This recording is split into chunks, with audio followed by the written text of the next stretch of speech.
नमस्कार विद्यार्थी मित्रांनो, स्वागत आहे तुमचं ज्ञानदीप अकॅडमीच्या ऑनलाईन स्टडी लर्निंग प्लॅटफॉर्मवरती। विद्यार्थी मित्रांनो, आपण जी काय आता कंबाईन पूर्व परीक्षेसाठी एक ऑनलाईन लाईव्ह बॅच घेऊन आलेलो आहे। त्या लाईव्ह बॅच मध्ये इतिहास हा जो विषय आहे तो मी शिकवणार आहे आणि त्या विषयाचं आज ओरिएंटेशन आपल्याला या ठिकाणी बघायचं आहे की आपण नेमका काय आहे इतिहास आणि इतिहासाचं जे काही ओरिएंटेशन आहे हे नेमकं काय आहे। मग सर ओरिएंटेशन म्हणजे काय हो? ओरिएंटेशन म्हणजे त्या विषयाचा असणारा सिलेबस, त्या सिलेबस मध्ये नेमकं काय येतं। आयोगाने तुम्हाला काय केलं आहे की फक्त एक 3 ओळीमध्ये सिलेबस दिलेला आहे, पण त्या 3 ओळीच्या सिलेबस मध्ये नेमकं काय काय येतं याचा आपल्याला काय करायचं आहे, अभ्यास करायचा आहे। मग त्याच्यामध्ये आपल्याला त्या विषयाची रणनीती आखायची आहे, म्हणजे एक स्ट्रॅटेजी आपण त्याला तयार करायची आहे। पण त्याच्यामध्ये अभ्यास करत असताना कसा आपल्याला अभ्यास करायचा आहे, मग त्याच्यामध्ये आतापर्यंत आयोगाने विचारलेले हाय स्कोरिंग टॉपिक कोणते आहेत, त्याच्यानंतर मीडियम स्कोरिंग टॉपिक कोणते आहेत, त्याच्यानंतर लो स्कोरिंग टॉपिक कोणते आहेत, या सर्व गोष्टींची आपल्याला काय करायची आहे, या ठिकाणी चर्चा करायची आहे। बघा, आपण नुकतं जे काही मॅरेथॉन सेशन वगैरे राबवलेलं होतं किंवा जे काही वन लाइनर राबवलेलं होतं, तर वन लाइनर पेक्षा जे काही आपण मॅरेथॉन सेशन राबवलेलं होतं, या मॅरेथॉन सेशन मधून किंवा ऑफलाईन मधून काल जी गट क ची मुख्य परीक्षा झाली, या गट क च्या मुख्य परीक्षेला 10 पैकी 8 प्रश्न हे असेच होते। क्लियर आहे? म्हणजे अजून काही मॅरेथॉन मधून आले होते, काही समाज सुधारकांच्या मधून आले होते। क्लियर आहे? विनायक दामोदर सावरकरांचा प्रश्न असेल, त्याच्यानंतर पुन्हा पिंगळेंचा प्रश्न असेल, सशस्त्र क्रांतिकारी चळवळ गदर पक्षाशी संबंधित असणारे हे जे सर्व आहे ना, हे सर्व आपल्याकडून आलेलं आहे, हे लक्षात घ्या। क्लियर आहे? आपल्याकडून म्हणजे आपल्याकडून आला अशातला भाग नाहीये, आम्ही इथे कुठेतरी रेफरन्सच घेतलेला आहे। त्याच्यामुळे तुम्ही ज्ञानदीप अकॅडमीवरती जो विश्वास दाखवलेला आहे त्या विश्वासाला आम्ही नक्कीच पात्र ठरण्याचा प्रयत्न करणार आहोत आणि आपण या ठिकाणी आपल्या विषयाला सुरुवात करणार आहोत। चला तर मग कुठल्या पद्धतीचा वेळ वाया न घालवता आपण इतिहास या विषयाबद्दल बघूया। फक्त एक गोष्ट लक्षात ठेवायची आहे की ज्या व्यक्तीला इतिहास माहिती असतो त्या व्यक्तीचं भविष्य सुरक्षित असतं, हे मात्र तुम्ही लक्षात घेणं गरजेचं आहे। सर या वाक्याचा अर्थ काय होतो? ज्याला इतिहास माहिती असतो त्याचं भविष्य सुरक्षित असतं, या वाक्याचा अर्थ काय होतो? या वाक्याचा अर्थ असा होतो की स्पर्धा परीक्षांच्या प्रवासामध्ये आपल्या अगोदर म्हणजे आपले जे काही सिनियर लोक आहेत ज्यांना 5 वर्ष 6 वर्ष अभ्यासाला लागलीत तरी देखील त्यांच्या हाती काही लागलेलं नाहीये, त्या इतिहासातून आपल्याला शिकायचं आहे आणि भविष्यामध्ये आपण ज्या स्पर्धा परीक्षांचा अभ्यास करणार आहे त्यांना जे धोके आलेले आहेत ते धोके टाळून आपल्याला पुढचा प्रवास करायचा आहे आणि लवकरात लवकर आपल्याला पद घ्यायचं आहे। येणाऱ्या 2024च्या कंबाईन पूर्व परीक्षेमध्ये देखील तुम्हाला त्याचा नक्की फायदा होईल अशी मी तुम्हाला या ठिकाणी ग्वाही देतो आणि आपलं लेक्चर आपण चालू करूया। बघा, या ठिकाणी काय आहे की गट ब आणि गट क ही काय आहे, मुख्य परीक्षा आहे। आता लक्षात घ्यायचं, आपण सिलेबस डिकोडिंग करणार आहे। मग या ठिकाणी आपल्याला पूर्व परीक्षेचा अभ्यासक्रम दिलेला नाही, आधुनिक भारताचा विशेषतः महाराष्ट्राचा इतिहास एवढंच सांगितलेलं आहे। क्लियर आहे? त्याच्यामुळे आपण ते पहिल्यांदा समजून घेऊया की याच्यामध्ये बघा की आधुनिक भारताचा विशेषतः जो काही महाराष्ट्राचा इतिहास आहे याच्यामध्ये नेमकं आयोगाने काय सांगितलंय, मग विशेष महाराष्ट्राचा इतिहास आपल्याला का बरं, का विशेष महाराष्ट्राचा अभ्यास करायचा आहे? कारण लक्षात घ्यायचं, इथं हा भारत आहे आणि या भारतामध्ये असा कुठेतरी काय आहे, इथे महाराष्ट्र आहे।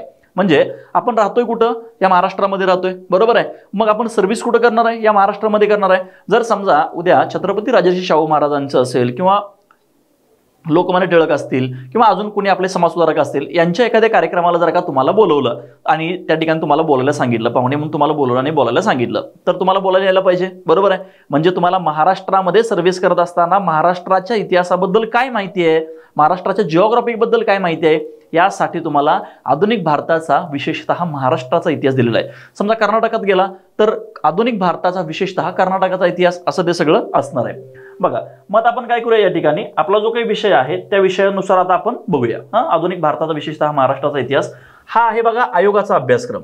हा काय आहे, आयोगाचा अभ्यासक्रम आहे। काय सांगितलंय आयोगाने बघा, एकदम 3 ओळीमध्ये आयोगाने अभ्यासक्रम बसवलेला आहे। याची आपण उहापोह पण करायचा आहे किंवा हा जो काही अभ्यासक्रम आहे या अभ्यासाचे आपण फोड पण करायचे आहे। बघा कसं सांगितलं त्यांनी, सामाजिक व आर्थिक जागृती। सामाजिक व आर्थिक जागृती कधी बसवणार त्यांची, 1885 ते 1947 पर्यंत। आपण पुढे बघणार आहे 1 2 3 4 5 आणि 6 हे जे 6 टॉपिक आहेत, हे 6 टॉपिक एवढे छोटे नाहीयेत, याच्या आतमध्ये काय आहे, सब टॉपिक कोणते आहेत हे देखील आपल्याला बघायचं आहे। बघा, मग याच्यामध्ये सामाजिक आणि आर्थिक जागृती, ठीक आहे। त्याच्यानंतर आपल्याला बघायचं आहे महत्त्वाच्या व्यक्तींचं कार्य, समाजसुधारकांचं कार्य, स्वातंत्र्य पूर्व भारतातील सामाजिक व जागृतीतील वर्तमानपत्रे।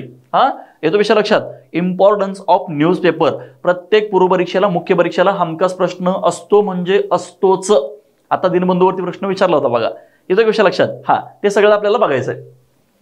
शिक्षणाचा काय परिणाम झाला, स्वातंत्र्यपूर्व काळातील इतर समकालीन चळवळी, राष्ट्रीय चळवळी, हे सगळं आपल्याला बघायचं आहे. मग सर स्वातंत्र्यपूर्व काळातील इतर समकालीन चळवळी म्हणजे काय हो, की ज्याच्यामध्ये आदिवासी चळवळ असेल, शेतकरी चळवळ असेल, कामगार चळवळ असेल, येतो विषय लक्षात. ह्या सर्व चळवळी किंवा औद्योगिक चळवळ असेल, ह्या सर्व चळवळींचा आपल्याला या ठिकाणी अभ्यास करायचा आहे आणि ते पण इन डिटेलमध्ये लेक्चरमध्ये, कुठलाही तुमचा पॉइंट स्किप होणार नाही. क्लिअर आहे? हा बघा, मग याच्या पुढचा जो काही मुद्दा आहे, आता आपण प्रत्येक टॉपिक काय करूया की एक्सप्लेनेशन करूया. सामाजिक आणि आर्थिक जागृती 1885 ते 1947 पर्यंत काय आहे बघा, व्यवस्थित समजून घ्यायचं आहे. जोपर्यंत आपल्याला समजून घेत नाही आपण, तोपर्यंत आपण पुढे जायचं नाही. बघा मग इथं काय आहे, या सामाजिक आणि आर्थिक जागृतीमध्ये नेमकं काय आहे बघा. याच्यामध्ये आपल्याला काय अभ्यास करायचा आहे, ब्राह्मो समाज, प्रार्थना समाज, आर्य समाज, रामकृष्ण मिशन चळवळ, थिओसॉफिकल सोसायटी चळवळ. आता काय होतं की एक व्यक्ती या भारतामध्ये असणाऱ्या अनिष्ट चालीरीती, रूढी, परंपरा यांच्या विरोधामध्ये लढू शकत नाही, येतो विषय लक्षात. आणि तो लढू शकत नसल्यामुळं त्या व्यक्तीने तुमच्या माझ्यासारख्या तरुण तडफदार सळसळत्या रक्ताच्या आणि एक विचारसरणी असणाऱ्या लोकांना एकत्रित घेतलं आणि त्यातून काही समाज निर्माण झाले, त्यातून काही संस्था निर्माण झाल्या आणि या संस्थांच्या माध्यमातून तळागाळापर्यंत पोहोचण्यास आपल्याला मदत झाली आणि म्हणून या संस्थेचं महत्त्व त्या ठिकाणी आपल्याला बघायचं आहे. आता लक्षात घ्या, आयोगाने याच्यावरती कसे प्रश्न विचारलेले आहेत बघा. ब्राह्मो समाज असेल तर ब्राह्मो समाजाची स्थापना कोणी केली, येतो विषय लक्षात. स्थापनेनंतर त्याचे पदाधिकारी कोण होते, या ब्राह्मो समाजाचा प्रचार आणि प्रसार करण्यासाठी कोणती वृत्तपत्र होती का, त्या वृत्तपत्राचे संपादक कोण होते. राजाराम मोहन रॉय यांच्या मृत्यूनंतर 1833 ला त्यांचा मृत्यू झाला. त्यांच्या मृत्यूनंतर ब्राह्मो समाज कोणी सांभाळला, त्याच्यामध्ये पुन्हा कशी फूट पडली, आत्ताचं त्याचं अस्तित्व काय, मग त्याचं हिस्टॉरिकल बॅकग्राऊंड काय, या सर्व गोष्टींचा आपल्याला प्रत्येक समाजाबद्दल, जसं मी आता तुम्हाला ब्राह्मो समाजाबद्दल सांगितलं तसं प्रत्येक समाजाबद्दल आपल्याला बघायचं आहे. त्याची स्थापना कधी झाली, संस्थापक कोण आहेत, कोणत्या भागामध्ये आहे, कोणत्या भागामध्ये आहे तर भारताच्या सध्याच्या कोणत्या भागामध्ये येतो, पूर्व, पश्चिम, जुनं ठिकाण, ते आता सध्या कोणत्या नवीन नावानं ओळखलं जातंय, एखादं वृत्तपत्र असेल, त्याचे संपादक असतील. म्हणजे या सगळ्या समाजांचा अभ्यास करत असताना आपल्याला करावं लागेल. सर्वात महत्त्वाचं म्हणजे त्या व्यक्तीचा संस्थापक किंवा त्या समाजाचा संस्थापक आणि त्या संस्थापकाला सहाय्य करणाऱ्या इतर महत्त्वाच्या व्यक्ती, याचा देखील आपल्याला काय करायचं, अभ्यास करायचा आहे. आणि जर का तुम्ही बघाल तर आयोगाने वारंवार प्रश्न याच्यावरतीच विचारलेले आहेत. तुम्हाला माझं पटत नाही ना, तर तुम्ही जाऊन बघायचे आहेत PYQ. काय बघायचे तुम्ही, PYQ बघायचे आहेत, म्हणजेच प्रिव्हियस इयर क्वेश्चन तुम्ही बघायचे आहेत, क्वेश्चन बँक तुम्ही बघायचे आहे, त्याच्यावरून तुम्हाला कळेल. मी तुम्हाला असा शब्द देतो या ठिकाणी की ज्यावेळेस आपले हे काही लेक्चर चालू होतील त्यावेळेस तुमचा कोणताही पॉइंट स्किप होणार नाही. क्लिअर? हां, बघूया मग. त्याच्यामध्येच पुढे बघायचं आपल्याला सत्यशोधक समाज, सामाजिक धार्मिक जग आहे त्याच्यामध्ये सत्यशोधक समाज, 20व्या शतकातील सामाजिक सुधारणा चळवळी. मग आता लक्षात घ्यायचं, 20व्या शतकातील सामाजिक सुधारणा चळवळी म्हणजेच ब्राह्मो समाज, आर्य समाज, थिओसॉफिकल सोसायटी, येतो विषय लक्षात. ह्यासारख्या ज्या काही समाज आहेत, ब्राह्मण, ब्राह्मणेतर, ह्या ज्या चळवळी आहेत, या चळवळींचा अभ्यास म्हणजेच 20व्या शतकातील सामाजिक सुधारणा चळवळी होय. मग या सामाजिक सुधारणा चळवळी ज्या आहेत हे याच्यामध्ये हिंदू असतील, त्याच्यानंतर मुस्लिम असतील, सिख असतील, त्याच्यानंतर पुन्हा ख्रिश्चन असतील, येतो विषय लक्षात. म्हणजे हिंदू, मुस्लिम, सिख, ईसाई जगातील असा कोणताच धर्म नाहीये की ज्या धर्मामध्ये या अनिष्ट चाली, रीती, रूढी, परंपरा असतील. मग प्रत्येक धर्मामध्ये काही ना काही चुकीच्या गोष्टी होतच होत्या आणि मग या चुकीच्या गोष्टी दुरुस्त करण्यासाठी हे सगळे समाज तयार झालेले आहेत. क्लिअर? हा, मग या सुधारणा चळवळी आहेत बघा. सामाजिक शब्द दिसतो तुम्हाला इथं, काय दिसतोय, सामाजिक. हा, सतीप्रथा, बालहत्या, विधवा विवाह संमती आणि बालविवाहावरती बंधन, त्याच्यानंतर स्त्री शिक्षण, गुलामगिरी, यासारख्या त्यावेळी असणाऱ्या ज्या काही चळवळी आहेत या सर्व चळवळींचा आपल्याला सखोलपणे अभ्यास करायचा आहे. हा, एकदा लेक्चर बघाल तर पुन्हा आयुष्यात कधीच विसरणार नाही की इतिहास म्हणजे नेमका काय असतो. युट्यूबचे काही लेक्चर वगैरे बघून घ्या, तुम्हाला तो अंदाज येऊन जाईल. बघा लक्षात घ्या, त्याच्यामध्ये पुन्हा काय काय येतं, देवबंद चळवळ, अलीगड चळवळ, वहाबी आंदोलन, शीख सुधारणा, पारशी सुधारणा. आता या ज्या काही 3 आहेत या आहेत मुस्लिम धर्मातील. काय आहेत, या आहेत मुस्लिम धर्मातील. मग मुस्लिम धर्मातील सर कोणत्या अशा अनिष्ट चालीरीती, रूढी, परंपरा होत्या की ज्याच्यामध्ये एक तर होता तो म्हणजे पडदा पद्धत होता, त्याच्यानंतर बालविवाह होता, त्याच्यानंतर हुंडा पद्धत होता, त्याच्यानंतर सर्वात महत्त्वाचा आणि सर्वात धोकादायक होता तो म्हणजे तिहेरी तलाक. येतो का विषय लक्षात. तलाक तलाक तलाक म्हणायचं आणि पुन्हा त्या स्त्रीचं आयुष्य पूर्णपणे काय व्हायचं, बर्बाद व्हायचं. क्लिअर आहे? हा, मग त्याच्यानंतर ह्या ज्या असणाऱ्या अनिष्ट चालीरीती, रूढी, परंपरा आहेत याच्या विरुद्ध आवाज उठवला तो म्हणजे पहिल्यांदा कोण आहेत, सर सय्यद अहमद खान, की ज्यांना 3ऱ्या वर्गाचा तारा असं म्हणलं जातं. क्लिअर आहे? मग या सर्व गोष्टींचा आपल्याला अभ्यास करायचा आहे. बघा मग मग तसंच शीख आणि पारशी धर्मातील सुधारणा देखील आपल्याला पुढे बघायच्या आहेत की या विषयामध्ये काय आहे. आता बघायचं आपल्याला महत्त्वाच्या व्यक्तींचं कार्य. बघा, महत्त्वाच्या व्यक्तींचं कार्य म्हणजे PSI पूर्व 2011ला एक प्रश्न विचारला होता आयोगाने की सर्व समाजसुधारकांचा उद्देश काय. तर मानवता धर्म निर्माण करणे, सामाजिक मानवता धर्म निर्माण करणे असा त्याचा काय होता, उद्देश होता. त्याच्यामुळे सर्व सामाजिक सुधारणांचं काय आहे किंवा जे काही सर्व समाजसुधारक आहेत या सर्वांचं कार्य जवळपास काय आहे, एकच आहे. आणि या सगळ्यांचा जो काही केंद्रबिंदू आहे ना, तो केंद्रबिंदू आहे ती म्हणजे स्त्री सुधारणा. काय आहे, स्त्री सुधारणा हा काय त्याचा केंद्रबिंदू आहे. बघा, मग आपल्याला ते काय करायचं आहे, इन डिटेल मध्ये आपल्याला पुढे बघायचं आहे. येतो विषय लक्षात. हा, पण त्याच्यामध्ये कोण आहेत पहिल्यांदा, राजाराम मोहन रॉय. राजाराम मोहन रॉय तर यांना आधुनिक भारताचे जनक असं म्हणलं जातं. का बरं त्यांना आधुनिक भारताचे जनक म्हणलं जातं, कारण सती प्रथेविरुद्ध या समाजामध्ये असणारी सर्वात अनिष्ट जर का कुठली परंपरा असेल तर ती म्हणजे सतीप्रथा. म्हणजे जिवंतपणी एखादी स्त्री चितेवरती जाणं, तिनं स्वतःला त्या ठिकाणी दहन करून घेणं, तुम्ही फक्त विचार जरी केलात तरी देखील तुमच्या अंगावरती शहार आल्याशिवाय राहणार नाहीये. मग त्यावेळेस त्या स्त्रीचा बाहेर आवाज पडू नये म्हणून त्या ठिकाणी ढोल, नगारे, ताशे वाजवले जायचे. म्हणजे कितीही अनिष्ट चालरीती असेल सांगा बरं मला. क्लिअर आहे. आणि मग अशाच असणाऱ्या या अनिष्ट चालीरीती रूढी परंपराच्या विरोधामध्ये पहिला जर का आवाज कोणी उठवला असेल तर ते म्हणजे आहेत आपले राजाराम मोहन रॉय. म्हणून राजाराम मोहन रॉय यांना भारतातील स्त्रीचा जनक असं म्हणलं जातं किंवा स्त्री सुधारणेचे आद्य प्रवर्तक असं देखील म्हणलं जातं. तसेच आपल्याकडे पंडित ईश्वरचंद्र विद्यासागर यांना भारतातील विधवा विवाहाचे जनक असं म्हणलं जातं. बघा, क्लिअर आहे. मग ह्या सर्व व्यक्तींचं आपल्याला पर्सनल आयुष्य, त्या पर्सनल आयुष्यानंतर यांचं सोशली असेल, त्याच्यानंतर पॉलिटिकली असेल, इकॉनॉमिकली असेल, म्हणजे प्रत्येक अँगलमधून आपण त्यांना बघायचं आहे. आणि आयोग प्रत्येक अँगलमधून प्रश्न विचारतं. हे पटत नसेल तर तुम्ही PYQ बघणं काय आहे, गरजेचं आहे, मस्ट आहे. बघा, हा, मग गोपाळकृष्ण गोखले असतील, लाला लजपत राय, रवींद्रनाथ टागोर, महात्मा फुले, मी तुम्हाला या ठिकाणी जी नावं विचारतोय ना किंवा जी नावं मी या ठिकाणी घेतलेली आहेत ना त्यांच्यावरती आयोगाने आतापर्यंत प्रश्न विचारलेले आहेत म्हणजे आहेतच.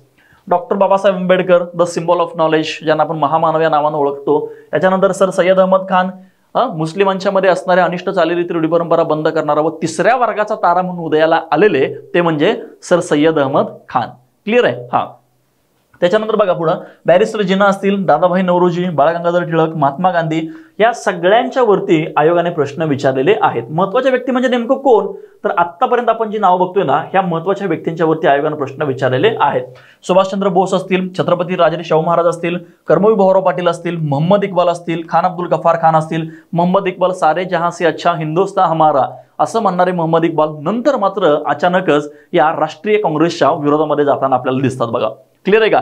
हा, या सगळ्या गोष्टींचा आपण काय करायचं आहे, अभ्यास करायचा आहे. इतिहास म्हणलं की तुमच्या डोक्यात जर का पहिल्यांदा काही कन्सेप्ट असेल की सर मार्क मिळत नाहीत किंवा काय, तर तुम्ही ते पहिल्यांदा डोक्यातून काढून टाका. क्लिअर आहे. तुमच्यातली असणारी इतिहासाची भीती 100% मी दूर करण्याचा प्रयत्न करणार आहे. ज्या अर्थी मी प्रयत्न करणार आहे त्या अर्थी तुम्ही देखील तसं सक्षम व्हायला पाहिजे. कारण इतिहासाबद्दलचा जो ट्रेंड आहे हा आता हळूहळू आयोगाने बदललेला आहे. क्लिअर आहे. तुम्ही म्हणाल की सर इसवी सन वगैरे विचारलेले आहेत. मला फक्त 2017च्या पूर्वी आणि 2017 नंतर आयोगाने किती सनावळ्या विचारलेल्या आहेत हे फक्त तुम्ही मला सांगायचं आहे. आयोगाने सनावळ्या विचारायचं खूप कमी केलेलं आहे. आयोगाने आता कन्सेप्च्युअल हिस्ट्रीमध्ये कन्सेप्च्युअल प्रश्न विचारण्याचे चान्सेस जे काही रेशो आहे हा रेशो त्यांनी वाढवलेला आहे. आणि हे तुम्हाला कधी कळणार आहे, ज्यावेळेस तुम्ही स्वतः PYQ बघाल ना त्यावेळेस कळणार आहे. मग सुरुवातीला जे काही सालं असायचे म्हणजे याला आपण इयर्स असं म्हणतो, 1844, 45, 46, मग ते नेमकं काय लक्षात ठेवायचं हे तुम्हाला कळत नसायचं. त्यावेळेस तो विषय किचकट होता. पण आत्ता हा एक आपल्याला टॉप स्कोरिंग विषय झालेला आहे. काय आहे, टॉप स्कोरिंग. मॅरेथॉन झालेला असेल, समाजसुधारक असेल आणि मी विद्यार्थ्यांना ऑफलाईन सांगितलेलं असेल तर 10 पैकी 8 ते 9 मार्क्स कालच्या परीक्षेमध्ये घेतलेले माझे विद्यार्थी आहेत, ज्ञानदीपचे विद्यार्थी आहेत. क्लिअर आहे का. ज्या अर्थी तुम्ही या ठिकाणी ऍडमिशन घेणार आहात, ऍडमिशन घेतलेलं आहे आणि जो तुम्ही ट्रस्ट या संस्थेवरती ठेवलेला आहे त्या विश्वासाला आम्ही पात्र ठरण्याचा 100% प्रयत्न करणार आहोत. क्लिअर आहे. बघा, ह्या सर्व महत्त्वाच्या व्यक्ती आहेत. त्याच्यानंतर पुन्हा याच्यामध्ये समाजसुधारकांचं कार्य बघा, काय केलं नेमकं समाजसुधारकांनी. येस सर, आता आपण समाजसुधारक बघितलं. काय समाजसुधारकांनी कार्य, मी तुम्हाला सांगितलं होतं की सर्व समाजसुधारकांचा केंद्रबिंदू काय, स्त्री शिक्षण. त्याच्यानंतर सामाजिक सुधारणा. आता सामाजिक सुधारणा म्हणजे काय हो, समाजामध्ये असणाऱ्या ज्या काही अनिष्ट चाली रीती रूढी परंपरा आहेत ह्या संपवणं. मग त्याच्यामध्ये बालविवाह असेल, त्याच्यामध्ये जरट विवाह असेल, त्याच्यामध्ये कर्मकांड असतील, त्याच्यामध्ये सतीप्रथा असेल, त्याच्यामध्ये बालहत्या असेल, त्याच्यामध्ये बालविवाह असेल, त्याच्यामध्ये काय असेल, ज्याच्यामध्ये हुंडा ज्या आहेत ह्या अशा प्रथा असतील. या अशा प्रथेविरुद्ध ही लोक लढलेले आहेत. म्हणून आपल्याला समाजसुधारकांचं कार्य महत्त्वाचं आहे. पण याच्यामध्ये बघा त्यांनी हुंडा पद्धत, विधवा पुनर्विवाह, सतीप्रथा, विशेष महिला सक्षमीकरण या सर्वांचा आपल्याला अभ्यास करायचा आहे. त्याच्यानंतर बघायचं आपल्याला त्याच्यातली आपण बघितलं बघा स्वातंत्र्यपूर्व काळातील वृत्तपत्र. मग या वृत्तपत्रांचा देखील अभ्यास करायचा आहे आपल्याला. बघा स्वातंत्र्यपूर्व भारतातील सामाजिक जागृतीतील वर्तमानपत्र. मग या वर्तमानपत्राचं काय आहे, का बरं तुम्हाला दिसतं बघा इथं दर्पण दिसतंय, जागृती, मूकनायक, बेंगॉल गॅझेट, केसरी, त्याच्यानंतर पुन्हा इथं कॉमनवेल्थ दिसतंय, the statement, Rast Goftar, the London magazine, Bahishkrit Bharat, ही जी वृत्तपत्र आहेत या वृत्तपत्रांचा भारताला स्वातंत्र्य देण्यामध्ये खूप मोठं योगदान आहे. कसं योगदान आहे ते आपण लेक्चरमध्ये बघणार आहोत. आपल्या या ठिकाणी ओरिएंटेशन लेक्चर आहे. या ओरिएंटेशन लेक्चरमध्ये फक्त एवढं समजून घ्या की या वर्तमानपत्रांच्या शिवाय भारताला स्वातंत्र्य मिळणं आणि भारतामध्ये जी काही राजकीय चळवळ चालू झाली होती स्वातंत्र्यासाठी ती या वर्तमानपत्रांशिवाय अशक्य आणि फक्त अशक्य आहे. म्हणजे वर्तमानपत्रांचं आपल्याला या ठिकाणी असणारं महत्त्व नाकारता येणार नाही म्हणजे नाही. क्लिअर आहे का? हा, लक्षात घ्या. ही वर्तमानपत्र म्हणजे भारतीय स्वातंत्र्य चळवळीचा श्वास आहेत, हे लक्षात घ्या. कारण जर आपण इंटरनॅशनल लेवलच्या गोष्टी जर का बघितल्या नसत्या तर आपल्याला हुरूप आला नसता, आपल्यामध्ये जोश आला नसता, आपण प्रेरित झालो नसतो. कसं? फ्रेंच राज्यक्रांती असेल, त्याच्यानंतर पुन्हा रशियन राज्यक्रांती असेल, त्याच्यानंतर पुन्हा इथिओपियाने इटलीचा केलेला पराभव असेल, 1905 ला जपानने रशियाचा केलेला पराभव असेल, त्याच्यानंतर पुन्हा बॉक्सरचं युद्ध असेल चीनमधलं. ह्याच्या काही सगळ्या महत्त्वाच्या घटना आहेत ना, ह्या प्रस्थापित सत्तेविरुद्ध झालेल्या आहेत. आणि त्यातून आपण धडा घेतलेला आहे की जर तिथले ठराविक लोक, मुठभर लोक प्रस्थापित सत्तेविरुद्ध लढत असतील तर आपणही लढू शकतो.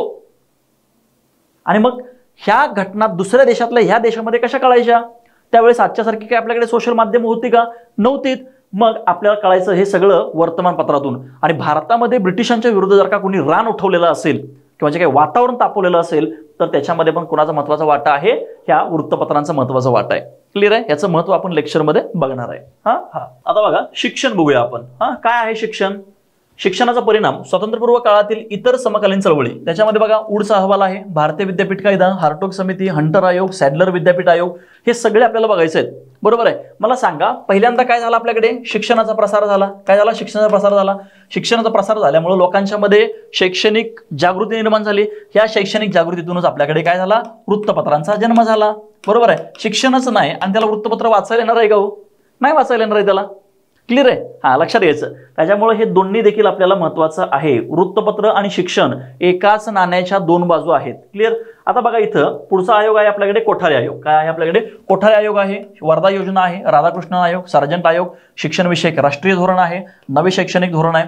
आता याच्यामध्ये आयोग काय प्रश्न विचारतो माहिती आहे का? एक उदाहरण सांगतो तुम्हाला. कोठारी आयोग बघा, लक्षात घ्या. आयोग प्रश्न कसा विचारतो याच्यावरती. या कोठारी आयोगाची स्थापना, त्याच्यानंतर इथे असणारे अध्यक्ष, त्यावेळेस सरकार कोणाचं होतं, गव्हर्नमेंट कोणाचं होतं, त्यावेळेस शैक्षणिक मंत्री कोण होते, येतो विषय लक्षात. एज्युकेशनल मिनिस्टर त्यावेळेस कोण होते, शैक्षणिक मंत्री कोण होते, लक्षात यायचं. पुन्हा बघा याच्यामध्ये यांनी अहवाल कधी सादर केला, काय केलं यांनी? अहवाल कधी सादर केला, मग तो अहवाल स्वीकारला का, आणि त्या अहवालातल्या कोणत्या शिफारसी स्वीकारल्या किंवा कोणत्या शिफारसी आयोगाने नाकारल्या, याचा देखील आपल्याला महत्त्वाचा समावेश आहे. त्याच्यानंतर याच कोठारी आयोगामध्ये सदस्य कोण होते, काय होते? सदस्य कोण होते, याचा सचिव कोण होता. म्हणजेच आयोग तुम्हाला एकूण काय विचारतं माहिती आहे? या सगळ्यांच्या वरती आयोगाला विचारायचं आहे पदाधिकारी. काय विचारायचं आहे? पदाधिकारी विचारायचं आहे.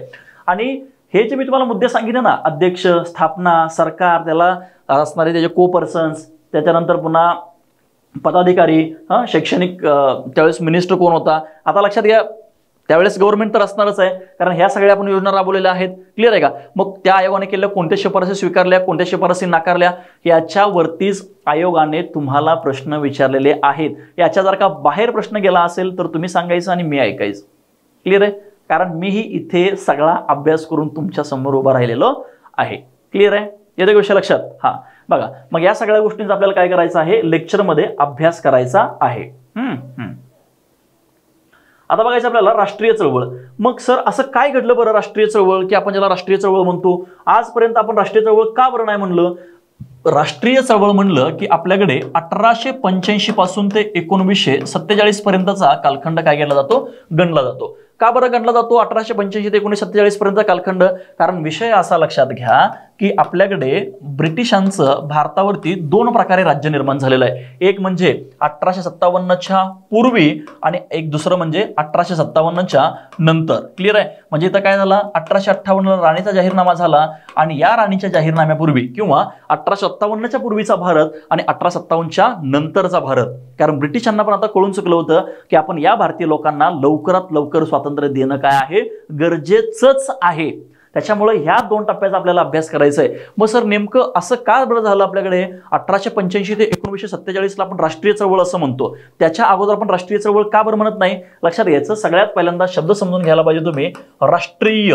राष्ट्रीय म्हणजे काय, त्याला आपण नॅशनल असं म्हणतो. मग त्यावेळेस भारतीय लोकांच्या मध्ये 1857च्या उठावापूर्वी भारतीयांच्या मध्ये मी भारत आहे, आज जसं आपण म्हणतो भारत माझा देश आहे, सारे भारतीय माझे बांधव आहेत, आज आपण जसं म्हणतो त्यावेळेस तशी संकल्पना होती का, नव्हती. त्यावेळेस संकल्पना होती, राष्ट्रवाद होता, पण तो त्यांच्या संस्थानिकांच्या पुरता मर्यादित होता. मग आज जसं मी म्हणतोय भारत माझा देश आहे, त्यावेळेस झाशीची राणी लढताना म्हणली का भारत माझा देश आहे, नाही. त्यावेळेस त्यांनी काय सांगितलं की मैं मेरी झाशी नहीं दूंगी, म्हणजे तुम्ही लढला तुमच्या संस्थानासाठी. त्याच्यानंतर बापू रणगोजी गुप्ते असतील आपल्याकडे सातारचे, बरोबर आहे. प्रतापसिंहांचं राज्य वाचवण्यासाठी इंग्लंडला 13 वर्ष राहून धन्याची सेवा करणारा एकनिष्ठ माणूस तो म्हणजे रंगो बापूजी गुप्ते. मग ते संपूर्ण भारतासाठी लढले का, कानपूर, तात्या टोपे, येतो विषय लक्षात. त्याच्यानंतर नानासाहेब पेशवे, ह्या ज्या व्यक्ती आहेत त्या प्रत्येक जण आपापल्या संस्थानिकापुरत्या मर्यादित होत्या. आज जसं म्हणतोय आपण भारत म्हटलं की आज आपल्या डोळ्यासमोर काय येतो, 32,87,263 चौरस किलोमीटरचा प्रदेश येतो. पण त्यावेळेस असं होतं का, हो, नव्हतं ना तसं. मग खऱ्या अर्थानं हा देश माझा आहे, हे ब्रिटिश परके आहेत, हे मला कधी कळालं, ज्या वेळेस मी शिक्षण घेतलं, ज्या वेळेस वृत्तपत्रातून इतर देशातल्या बातम्या माझ्या देशामध्ये यायला लागल्या, ज्यावेळेस मी सघन झालो. धुरळा उठवायचा आहे बघा, लक्षात घ्या इतिहासाचा. येतो विषय लक्षात. हा सगळा आपल्याला अभ्यास करायचा आहे. काय करायचं आपल्याला, सगळा अभ्यास करायचा आहे आणि कालखंडानुसार अभ्यास करायचा आहे. क्लिअर. मग 1885 पासून खऱ्या अर्थानं हे आपल्याकडे चालू झालं. म्हणून आपल्याकडे 1885ला राष्ट्रीय काँग्रेसची स्थापना झाली आणि या राष्ट्रीय काँग्रेसच्या स्थापनेपासून आपण पुढे हळूहळू काय करायला लागलो, सुधारायला लागलो. आणि मग भारतामध्ये राष्ट्रवाद उदयाला राष्ट्रवादाचा उदय झाला. म्हणजे नॅशनलिझम या ठिकाणी तयार झालं बघा. तर नॅशनलिझम म्हणजे काय हो सर, हा देश माझा आहे, हा देश माझा आहे, या देशावर माझं प्रेम आहे, म्हणजे राष्ट्रवाद. म्हणजे आता बघा, राष्ट्र भारत म्हणजे की तुमचं एक विशिष्ट नकाशा तुमच्या डोळ्यासमोर येतो, 32,87,263 चौरस किलोमीटर येतं. त्याच्यामध्ये पूर्व दिशा, पश्चिम दिशा म्हणजे ठरलेला एक भौगोलिक प्रदेश येतो. मग त्यावेळेस माझा भारत म्हणलं की एक भौगोलिक प्रदेश आत्ता डोळ्यासमोर येतो का तुमचा, ब्रिटिशकालीन हिंदुस्थान जो आहे त्याचा जर तुमचा नकाशा डोळ्यासमोर येऊ शकतो का, नाही येऊ शकत. कारण मी तो बघितलेला नाहीये. मी काय बघितलंय, मी आजचा भारत बघितलाय. आणि म्हणून हा देश माझा आहे ही संकल्पना रुजू व्हायला बाळांनो आपल्याला 1885 हे इयर उजळावं लागलं. आणि मग 1885 ते 1947 हा जो असणारा प्रवास आहे, या प्रवासामध्ये प्रत्येक दिवशी किंवा प्रत्येक पाऊल हे स्वातंत्र्याच्या दिशेनं टाकण्यात आलेलं पाऊल होतं. म्हणून आपल्याकडे राष्ट्रीय चळवळ ही जी संकल्पना आहे ही 1885 ते 1947 पर्यंत सांगितली जाते. क्लिअर आहे. अजून याच्यामध्ये खूप मोठं आहे, पण आता ओरिएंटेशन आहे म्हणून मी तुम्हाला काय सांगतोय, इन शॉर्ट मध्ये सांगतोय. आपल्याला पुढे ते बघायचं आहे. कळालं तुम्हाला राष्ट्रीय चळवळ म्हणजे काय, ते कळालं असेल बघा तुम्हाला आता. चला बघा, मग या राष्ट्रीय चळवळीमध्ये आपल्याला काय काय बघायचं आहे. याच्यामध्ये आपल्याला ब्रिटिशांची आर्थिक नीती बघायची आहे, बरोबर आहे. आर्थिक नीती बघायची आहे, म्हणजे आर्थिक नीतीमध्ये कशा पद्धतीने लूट केली आपल्याला ते बघायचं आहे. जमीन सुधारणा बघायच्या आहेत आपल्याला. राष्ट्रवादाचा उदय आणि संघर्ष बघायचा आहे, काय असतो राष्ट्रवाद, नॅशनलिझम काय असतं. 1857चा उठाव बघायचा आहे. महत्वाचे चार्टर ऍक्ट बघायचे आहेत. हे जे महत्वाचे चार्टर ऍक्ट म्हणजे 1773च्या रेग्युलेटिंग ऍक्ट पासून ते भारतीय स्वातंत्र्याचा कायदा 1947 पर्यंत आपल्याला हे सर्व बघायचं आहे. येतो का विषय लक्षात. आणि याच कायद्यातून भारतीय राज्यघटनेची पार्श्वभूमी तयार झालेली आहे. आता हे जे काही चार्टर ऍक्ट आहेत, हे चार्टर ऍक्ट तुम्हाला दोन विषयाला येतील. एक म्हणजे हिस्ट्रीला येतील आणि दुसरं म्हणजे पॉलिटीला येतील बघा. क्लिअर आहे का. हा मग 1773चा कायदा मी तुम्हाला कायदा एका मिनिटात सांगतो बघा. 1773चा कायदा, 1784चा पीट्स इंडिया ऍक्ट कायदा, 1813चा चार्टर ऍक्ट, 1833चा चार्टर ऍक्ट, 1854चा कायदा, 1858चा कायदा, 1861चा कायदा, 1892चा कायदा, 1909, 1919, 1935 आणि 1947. म्हणजे एवढे जर का कायदे आपण केले तर प्रत्येक पूर्व आणि मुख्य परीक्षेला 1-2 मार्क आपल्याला फिक्स आहे. मग ती परीक्षा राज्यसेवा मुख्य असेल, राज्यसेवा पूर्व असेल किंवा कंबाईन पूर्व किंवा कंबाईन मुख्य असेल किंवा महाराष्ट्र लोकसेवा आयोगामार्फत ज्या ज्या परीक्षा घेण्यात येतात त्या सर्व परीक्षेला आयोग हे प्रश्न विचारतं म्हणजे विचारतच. क्लिअर आहे. जंगल कायदे, शेतकरी आणि आदिवासींचे बंड हे 1857च्या उठावातच आपल्याला काय करायचं आहे, पुढे जाऊन बघायचं आहे बघा. त्याच्यानंतर आपल्याला त्याच्यामध्ये बघायचं आहे गांधी युगातील, लक्षात घ्या गांधी युग. आता गांधी युग वगैरे काय आहे मी तुम्हाला सुरुवातीला एक शेवटच्या 5-10 मिनिटांमध्ये मी तुम्हाला संपूर्ण इतिहासाची फोड करेन की आधुनिक भारताच्या इतिहासामध्ये आपल्याला काय काय अभ्यास करायचा आहे. बघा, गांधी युगातील शेतकरी, आदिवासी, कामगार, संस्थानी जनतेच्या चळवळी, यस बघायचं आपल्याला. राष्ट्रीय काँग्रेसच्या पहिल्या 2 मवाळ आणि जहाल कालखंड, त्याच्यानंतर सुरत विभाजन हे बघायचं आपल्याला. सुरत विभाजन कधी झालं आपल्याकडे 1907ला झालं. त्याच्यानंतर पहिल्या 2 चळवळी जहाल आणि मवाळ कालखंड आहे. आता हा जो काही मवाळ कालखंड आहे हा म्हणजे काय आहे 1885 ते 1905च्या दरम्यान आहे आणि जहाल कालखंड हा 1905 ते 1920च्या दरम्यान आपल्याकडे चालत आलेला आहे. मी तुम्हाला शेवटच्या 10 मिनिटांमध्ये किंवा आता आपलं हे जे काही ओरिएंटेशन झालं ना की मी तुम्हाला सगळा इतिहास संपूर्ण सांगेन. 5 मिनिटांमध्ये मी तुम्हाला सांगेन की या इतिहासामध्ये नेमकं काय आहे आणि कालखंड वाईज आपल्याला कसा अभ्यास करायचा आहे. मी लेक्चरमध्ये पण सांगणारच आहेच, पण इथं मी तुम्हाला सांगणार आहे की आपल्याला काय काय अभ्यास करायचा आहे 5 मिनिटांमध्ये. बघूया पुढे. आता फक्त थोडंसं होऊ द्या. त्याच्यामध्ये होमरूल चळवळ बघायची आपल्याला 1916ची. तरी बघायची आपल्याला 1916ची होमरूल बघायची आहे. लखनौ करार बघायचा आपल्याला 1916चा, त्याची कारणं, परिणाम, क्रांतिकारकांचे विचार आणि चळवळींचा उदय, चळवळीच्या उदयाची पार्श्वभूमी, स्वरूप, कार्य, ठळक विचार आणि त्यावेळेस काय काय घडामोडी घडल्या होत्या याचा देखील आपल्याला काय करायचा या ठिकाणी अभ्यास करायचा आहे म्हणजे आहे. या सगळ्यांचा आपल्याला डिटेलमध्ये अभ्यास करायचा आहे. फक्त आज आपण एवढंच बघतोय की याच्यामध्ये या विषयामध्ये नेमकं आहे तरी काय.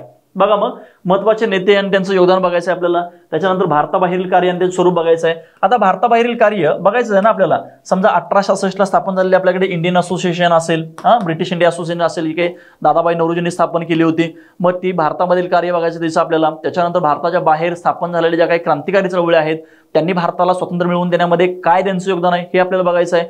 नेताजी सुभाषचंद्र बोस असतील, विनायक दामोदर सावरकर असतील, यासारखे असणारे महनीय व्यक्ती ज्या महाराष्ट्रातून बाहेर गेल्या आणि महाराष्ट्राच्या बाहेर राहून, भारताच्या बाहेर राहून भारताला स्वातंत्र्य मिळवून देण्यासाठी यांनी काय योगदान दिलेलं आहे याचा देखील आपल्याला याच्यामध्ये अभ्यास करायचा आहे. एकदम सरळ साधा सोपा असा हा विषय आहे. त्याला फक्त क्लिष्ट तुम्ही करू नका एवढंच माझं तुम्हाला सांगणं आहे. क्लिअर आहे. असं कुठं इयर वाईज वाचत बसायचं नाही. कारण काय असतं माहिती आहे का, बऱ्याच विद्यार्थ्यांना, आता आम्ही एवढ्या वर्ष शिकवतो, मार्गदर्शन करतो लोकांना, विद्यार्थ्यांना, तर त्याच्यामध्ये आम्हाला असं आढळून येतं की इतिहास विषयाबद्दल बाबा तुला का भीती आहे असं त्याला विचारलं तर ते असं सांगतात की सर आम्हाला इयर पाठ होत नाहीत. मग इयर पाठ होत नाही त्याला जर आम्ही विचारलं की बाबा तुमच्या किती मेन्स झाल्या, किती पूर्वपरीक्षा झाल्या की ज्याच्याद्वारे तुम्ही असा अनुमान लावलेला आहे, नाही सर आम्ही दुसऱ्यांच्याकडून ऐकलंय. अरे बाबा, दुसऱ्यांच्याकडून ऐकणं वेगळं आणि स्वतः पाहणं किंवा स्वतः अभ्यास करणं वेगळं. येतो विषय लक्षात. स्वतः मेल्याशिवाय स्वर्ग दिसत नाही. तसा तुम्ही स्वतः अभ्यास केल्याशिवाय, स्वतः PYQ बघितल्याशिवाय जर तुम्ही PYQ बघितलं तर तुमच्यामध्ये असा उत्साह भरून येईल इतिहासाबद्दल की यार सर प्रश्नच विचारलेले नाहीत आयोगाने. कशावरती? इयरवरती. बरं, इयरवरती प्रश्न विचारलेत पण ते इयर ऑथेंटिक आहेत. 16 ऑक्टोबर 1905 बंगालची फाळणी झालीच पाहिजे. 13 एप्रिल 1919 13 एप्रिल 1919 जालियनवाला बाग हत्याकांड झालाच पाहिजे. 6 एप्रिल 1930 महात्मा गांधींनी मिठाचा कायदा मोडला. यस, 6 एप्रिल 1930 ही तारीख महत्वाची आहे. ही ऑथेंटिक डेट आहे. 31 मे 1857 ही उठावाची नियोजित तारीख आहे. ह्या असल्या डेटवरती आयोग प्रश्न विचारतो बघा. कुठल्याही डेटवरती आयोग प्रश्न विचारत नाहीये, याचाही तुम्ही विचार करायला पाहिजे. त्याच्यामुळे इयर बद्दल असणारी तुमच्या मनातली भीती तुम्ही काय करून टाका, काढून टाका. याच्यामध्ये बघायचं आपल्याला महिलांचा सहभाग बघायचा आहे. वृत्तपत्र, साहित्य, खटले, क्रांतिकारकांचे विचार आणि चळवळींचा उदय. चळवळींच्या उदयाची पार्श्वभूमी. एखादी चळवळ उदयाला येते, शिक्षण चळवळ आपल्यामध्ये उदयाला आली. का बरं उदयाला आली? कारण आपल्याला काही माहिती नव्हतं. मग वैदिक कालखंडामध्ये आपल्यामध्ये असणारे 4 समाज, मग जो काय असणार वरचा ब्राह्मण समाज आहे, मग त्याला फक्त पोथी पुराण वाचायचा किंवा वेदांचा अध्ययन करण्याचा अधिकार फक्त त्यांनाच होता. मग इतर लोकांना होता का? नव्हता. मग तो का नव्हता? त्याच्यामुळं आपली कशी समाजामध्ये फरफट झाली याचा आपल्याला अभ्यास करायचा आहे. म्हणजे एखादी चळवळ उदयाला अशीच येत नाही बाळांनो. शेतकरी चळवळ उदयाला आली, आदिवासींची चळवळ उदयाला आली. का बरं चळवळ आली? गांधी युगातील चळवळ उदयाला आली. जहाल मवाळ कालखंड उदयाला आला. का बरं उदयाला आला? त्याच्या पाठीमागे काहीतरी कारण आहेत. आणि जोपर्यंत एखाद्या गोष्टीचं हिस्टॉरिकल बॅकग्राऊंड तुम्हाला कळत नाही तोपर्यंत तुम्हाला इतिहास कळणार नाही. इतिहासाचा आपल्याला अभ्यास करायचा नाहीये, घोकंपट्टी करायची नाहीये. इतिहास जगायचा आहे. त्यावेळेस काय घडलं ते तुम्हाला आठवायचं आहे. आणि मी शिकवत असताना मी शब्द देतो की तुम्हाला त्यावेळेस मी त्या कालखंडामध्ये घेऊन जाणार आहे. फक्त जाण्याची तुमची तयारी पाहिजे. क्लिअर आहे? आपल्याला मार्क घ्यायचे आहेत का? 100% घ्यायचे आहेत. बघूया. मागील वर्षीच्या आयोगाच्या मुख्य परीक्षा प्रश्नपत्रिकाचं विश्लेषण आहे. आता मुख्य म्हणजे याच्यामध्ये पूर्व आणि मुख्य दोन्ही पण घेतलेलं आहे बघा. तुम्हाला याच्यामध्ये समजून येईल की नेमकं काय आहे. 2013 ते 2023 म्हणजे 10 वर्षाचा याच्यामध्ये आपण केलेलं आहे. बघा मग आता याच्यावरून आपल्याला कळतं की आपल्याला नेमका काय अभ्यास करायचा आणि कुठल्या प्रकरणावर जास्त फोकस करायचा आहे. बघा आता या पहिल्या स्लाइडमध्ये बघूया. सामाजिक आर्थिक जागृतीवरती आतापर्यंत किती प्रश्न विचारले? 30 प्रश्न विचारले. महत्वाच्या व्यक्ती, समाजसुधारक किती प्रश्न विचारलेत? 35 प्रश्न विचारलेले आहेत. महत्वाच्या व्यक्ती, आता समाजसुधारकांच्यावरती वेगळे प्रश्न विचारलेत आयोगाने. लक्षात घ्या, पूर्व, मुख्य, राज्यसेवा वगैरे असले मिळून आयोगाने आतापर्यंत जवळपास 2000+ प्रश्न विचारलेत. कशावरती? ह्या समाजसुधारकांच्या वरती. बघूया. वर्तमानपत्र शिक्षण किती प्रश्न? 28. राष्ट्रीय चळवळ 70 प्रश्न. सामाजिक सुधारणा चळवळी 22 प्रश्न. मग मला सांगा या स्लाइडमध्ये तुम्ही पहिला प्रेफरन्स कोणाला देणार? राष्ट्रीय चळवळीला. यस, कोणाला? राष्ट्रीय चळवळीला. मग राष्ट्रीय चळवळ कधीपासून आपल्याकडे? 1885 ते 1947 पर्यंतचा अभ्यास आपल्याला तोंडपाठ असणं काय आहे? गरजेचंच आहे. मी सांगेन तुम्हाला. 2 नंबरला प्रेफरन्स या स्लाइडमध्ये कोणाला द्याल तुम्ही? समाजसुधारकांना द्याल. 3 नंबरला यांना आणि 4 नंबरला पुन्हा काय द्याल?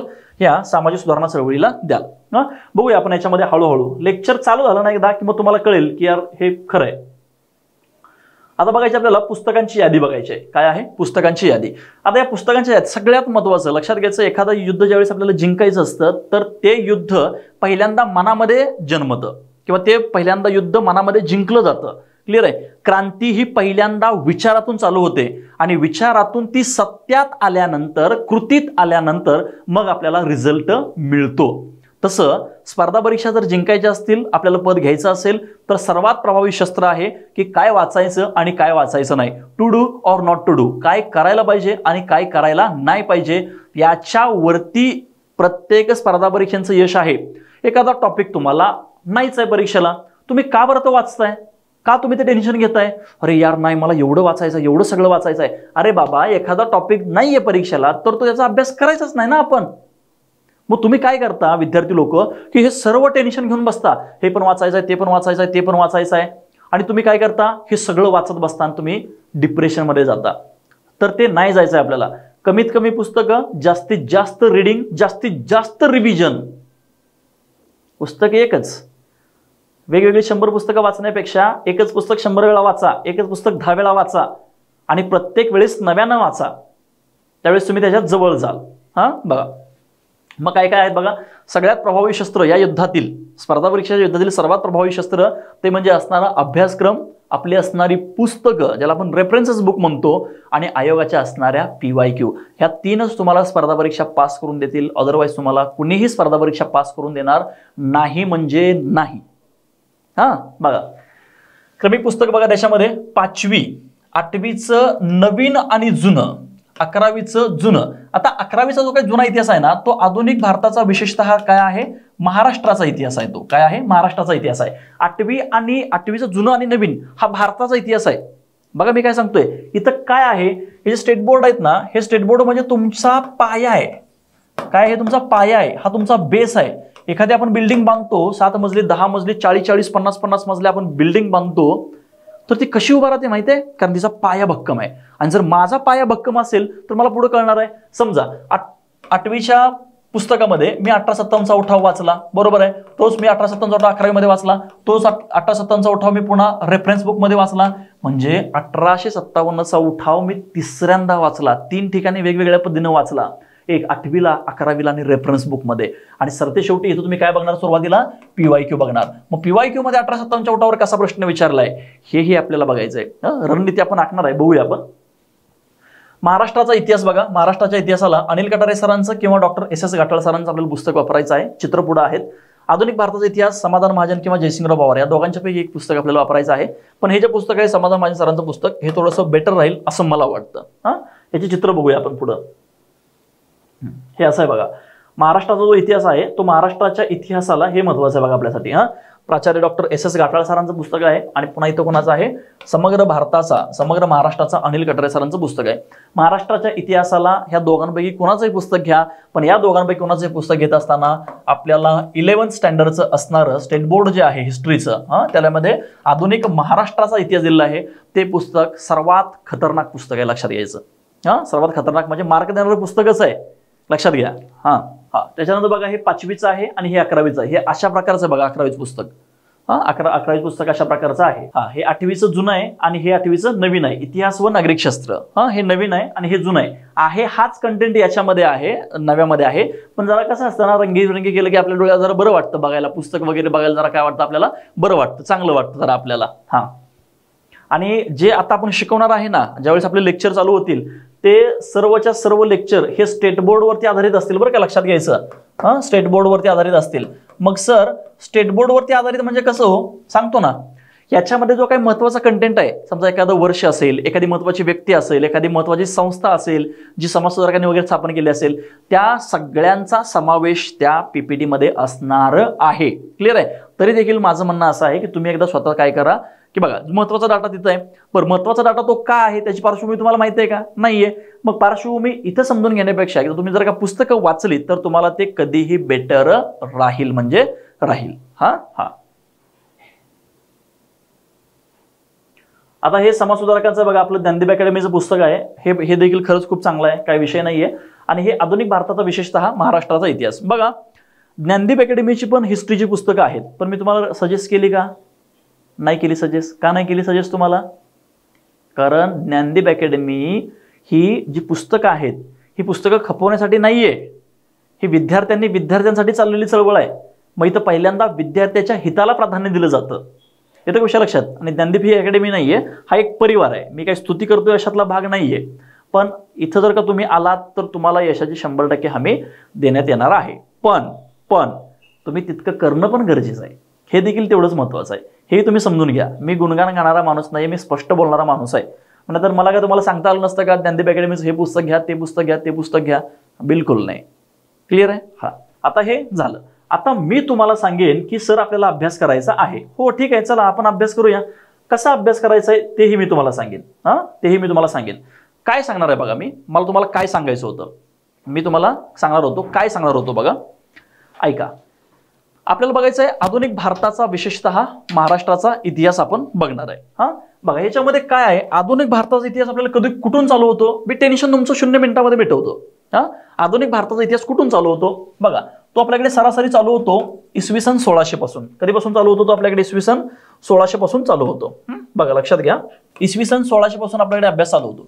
या 1600 पासून ते 1947 पर्यंत आपण काय करायचं आहे, कालखंड बघायचा आहे. आणि या कालखंड वाईज आपल्याला अभ्यास करायचा आहे. काय करायचं आहे आपल्याला, कालखंड वाईज आपल्याला अभ्यास चालू करायचा आहे. कसा कालखंड वाईज अभ्यास करायचा आहे बघा, मी तुम्हाला सांगतो. अभ्यासाच्या सोयीसाठी मी तुम्हाला काय केलेत, काही कालखंड पाडलेत. बघा, आता हे 1600 पासून ते 1885 पर्यंत हा मी पहिला एक कालखंड पाडला, पहिला टप्पा. त्याच्यानंतर 1885 पासून ते 1905 पर्यंतचा दुसरा कालखंड पाडला. त्याच्यानंतर 1905 पासून ते 1920 पर्यंतचा मी तिसरा कालखंड पाडला. आणि 1920 पासून ते 1947 पर्यंत, म्हणजे भारताला स्वातंत्र्य मिळेपर्यंत मी 4 कालखंड तयार केले. आता या 4 कालखंडामध्ये आपल्याला नेमकं काय अभ्यास करायचा आहे हे मी तुम्हाला 0 मिनिटात सांगतो. बघा फक्त 1600 ते 1885 मध्ये काय काय येतं. हे युरोपियन भारतामध्ये आले. बघा मी काय सांगतोय, हे युरोपियन भारतामध्ये आले. त्यांनी कोणत्या वसाहती स्थापन केल्या, कोणत्या ठिकाणी वसाहती स्थापन केल्या, पूर्व किनारपट्टी, पश्चिम किनारपट्टी. त्याच्यानंतर औरंगजेबच्या मृत्यूनंतर या ठिकाणी घडलेले महत्वाचे कायदे 1600 ते 1885 डिटेलमध्येच बघायचं आहे का, चला बघूया. 1600 ते 1885 ओरिएंटेशन मध्ये मी सांगतो तुम्हाला काय काय घडलं. बघा, या ठिकाणी सगळ्यात महत्त्वाच्या घटना काय आहेत. या ठिकाणी असणारं युरोपियनांचं भारतात आगमन, त्या ठिकाणी त्यांनी स्थापन केलेल्या ज्यांच्या ज्या काही वसाहती आहेत त्या वसाहती. आता 1600 ते 1885 पासून असणारे महत्त्वाचे चार्टर ऍक्ट, कायदे. मग कायद्यामध्ये पहिला कायदा कुठला आहे आपल्याकडे, 1773चा रेग्युलेटिंग ऍक्ट, 1784चा पिट्स इंडिया ऍक्ट, 1813चा चार्टर ऍक्ट, 1833चा चार्टर ऍक्ट, 1854चा कायदा आणि 1858चा कायदा आणि 1861चा कायदा. किती कायदे झाले, 2 4 6 7, हे 7 कायदे झाले. लक्षात घ्या, मी काय सांगतो तुम्हाला, हे कायदे झाले. या कायद्यानंतर महत्त्वाचा आहे तो म्हणजे आपल्याकडे प्लासीचं युद्ध.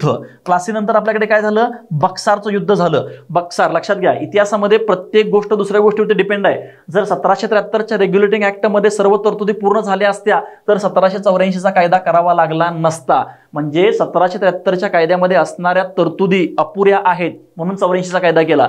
84तल्या काही तरतुदी अपुऱ्या आहेत म्हणून 1813चा कायदा केला. 1813च्या कायद्यामध्ये काही तरतुदी अपुऱ्या आहेत, चुकीच्या आहेत म्हणून 1833चा कायदा केला. तसं या ठिकाणी जर का प्लासीचं युद्ध घडलं नसतं तर बक्सारचं युद्ध झालंच नसतं. आणि बक्सारच्या युद्धामुळं, प्लासीच्या युद्धामुळं या ठिकाणी ब्रिटिशांचा बंगालमध्ये प्रवेश झाला.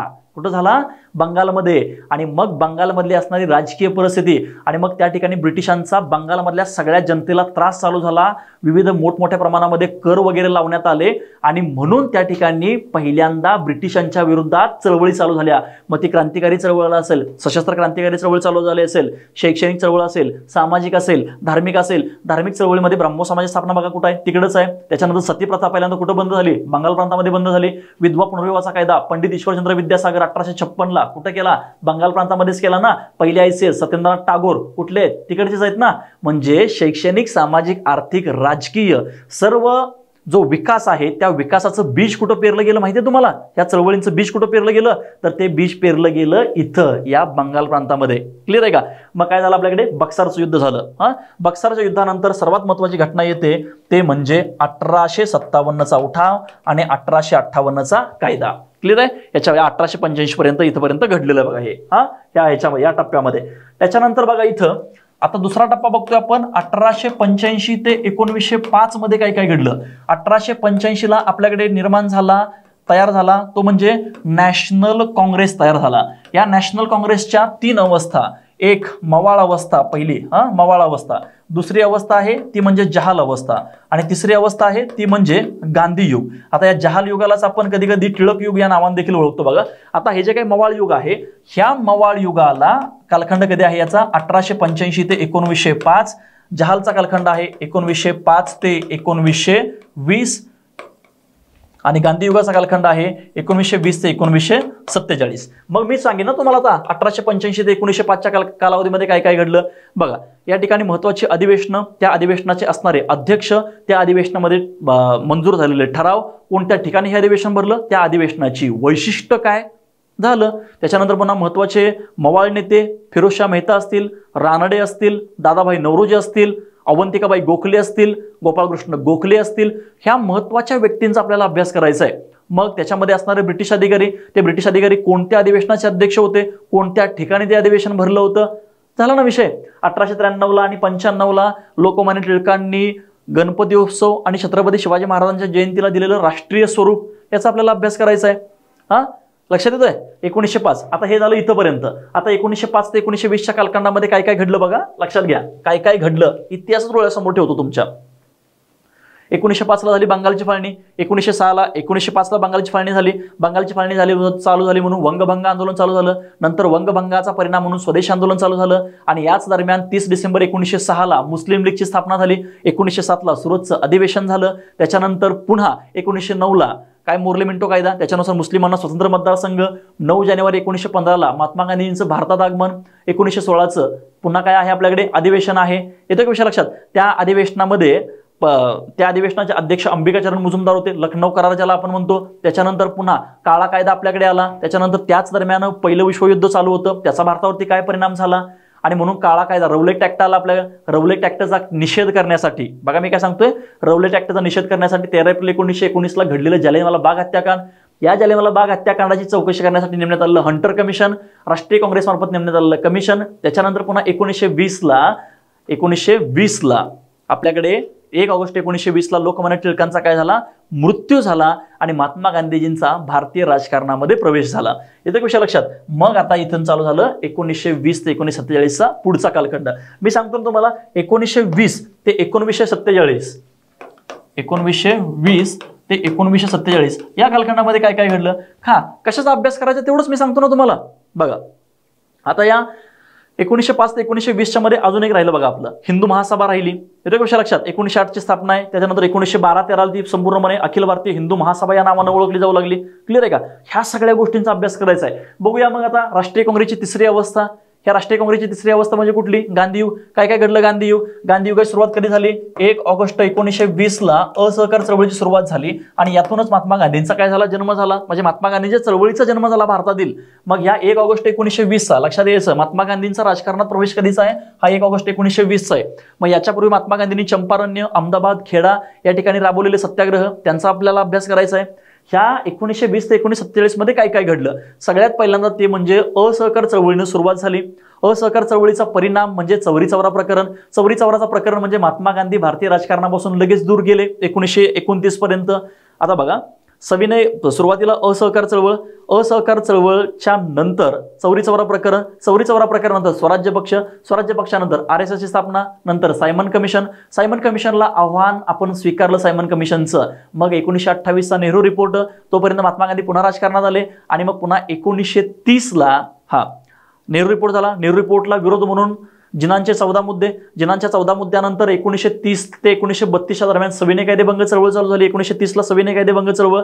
1931 ला पुन्हा पहिली गोलमेज परिषद, नंतर गांधी आयर्विन करार, नंतर दुसरी गोलमेज परिषद, जातीय निवाडा, 33 ची श्वेतपत्रिका, तिसरी गोलमेज परिषद, 1935 चा भारत सरकारचा कायदा, 1937 ला प्रांतिक निवडणुका, 1939 ला प्रांतिक सरकारचे राजीनामे आणि 1940 ला ऑगस्ट ऑफर, 1942 ला चले जाओ आंदोलन आणि महत्त्वाच्या मधल्या ज्या काय आहेत राजाची योजना वगैरे असतील त्याच्यानंतर 1940 ला कॅबिनेट मिशन आणि 1947 ला तर भारतीय स्वातंत्र्याचा कायदा.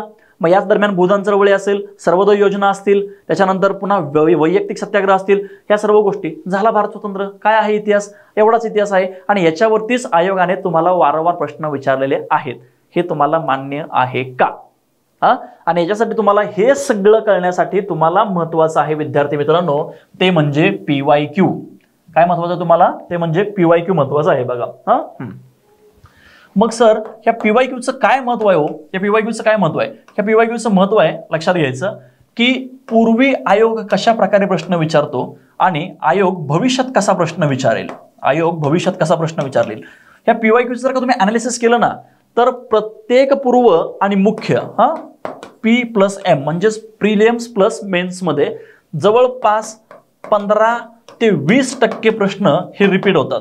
त्याच्यानंतर पुन्हा 15 ते 20% प्रश्न हे पाठीमागच्या वर्षीच्या आयोगाला म्हणजे प्रश्नाला हे रिलेट करतात. काय करतात? रिलेट करतात. दिनबंधूला आत्ता STA मुख्यला प्रश्न विचारला होता, तोच दिनबंधूचा प्रश्न पुन्हा याच वर्षी आत्ताच लगेच गट क ला विचारलेला आहे.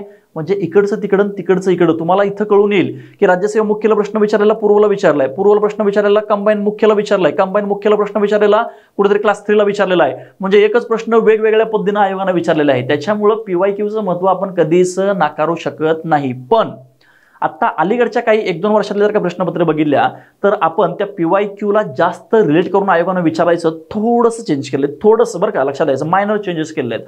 मध्ये मायनर चेंजेस काय आहेत काय नाहीत हे आपण आपल्या लेक्चरमध्ये 100% पाहणार आहोत.